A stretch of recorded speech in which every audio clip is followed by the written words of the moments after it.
আজি মই আপোনালোকৰ কাৰণে যিটো বিজ্ঞাপন আনিছোঁ, বিজ্ঞাপনটো স্বাস্থ্য বিভাগৰ ফালৰ পৰা আহিছে, লেবৰেটৰী টেকনিচিয়ানৰ ভেকেঞ্চি। তাতে পদ যিকেইটা আছে এই পদকেইটাৰ বিষয়ে আপোনালোকক মই সবিশেষ জনাম। আপোনালোকে ভিডিঅ'টো শেষলৈকে চাই থাকিব। আৰু যদি আপোনালোক মোৰ চেনেলত প্ৰথমবাৰলৈ আহিছে তেন্তে চেনেলটো ছাবস্ক্ৰাইব কৰি কাষতে থকা অল নটিফিকেশ্যনটো অন কৰি দিব। আহক আমি আজিৰ ভিডিঅ'টো আৰম্ভ কৰোঁ।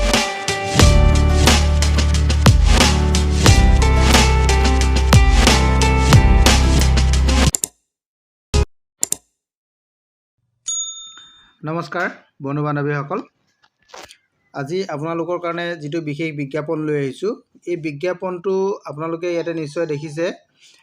ANM district training centre, ANM district training চেণ্টাৰত এই পদকেইটা আছে। এই পদটো হৈছে বঙাইগাঁও ডিষ্ট্ৰিক্টৰ পৰা আহিছে। এইটো আপোনালোকে নিশ্চয় দেখিছে, ANM district training centre Bongaigaon, তাৰ পৰা পদকেইটা আহিছে। আৰু এই পদকেইটা আপোনালোকে কি পদ আপোনালোকে চাওক। এই পদকেইটা হৈছে লেবৰেটৰী টেকনিচিয়ানৰ পদ। আৰু এই পদটোৰ কাৰণে আপোনাৰ বয়সটো 38 ইয়াৰ্ছ হ'ব লাগিব। আপ টু 38 ইয়াৰ্ছলৈকে আবেদন কৰিব পাৰিব। পদ আছে এটা। আৰু মিনিমাম কোৱালিফিকেশ্যন আপোনালোকক ইয়াতে দিয়া হৈছে যে হাই ছেকেণ্ডেৰী পাছ হ'ব লাগিব। এইটো ইয়াতে লিখিছে, হাই ছেকেণ্ডেৰী পাছ আপুনি হ'ব লাগিব। আৰু ইয়াৰ কাৰণে দৰমহাটো আপোনাৰ দিব 13,500 টকা। এইটো আপুনি নিশ্চয় বুজি পাইছে। এতিয়া আপোনালোকৰ ইয়াতে ইণ্টাৰভিউ ডেটটো মই আপোনালোকক জনাই দিছোঁ যে 18 ফেব্ৰুৱাৰী 2026 9 AM to 10 AM ভিতৰত আপোনাৰ ইণ্টাৰভিউ হ'ব। গতিকে ইণ্টাৰভিউটো আপোনালোকৰ district ANM training centre, office of the joint director of health service Bongaigaon, এই এড্ৰেছত আপোনাৰ ইণ্টাৰভিউটো হ'ব। আপোনালোকে 9:30 বজাৰ পৰা 10 বজাৰ ভিতৰত আপুনি ইণ্টাৰভিউ হলত এটেণ্ড কৰিব লাগিব। আৰু লগত আপোনাৰ যাৱতীয় ডকুমেণ্টছসমূহ 2টা কপি কৰি আপুনি নিব লাগিব।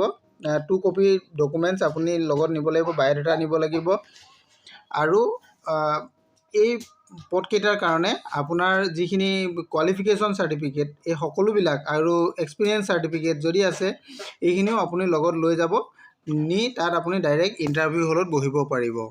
ইয়াতে আপোনাৰ গোটেই পদকেইটাৰ বিষয়ে আপোনাক কৈ দিলোঁ যে 18 ফেব্ৰুৱাৰী 2026 তাৰিখে আপোনাৰ এই ইণ্টাৰভিউটো হ'ব।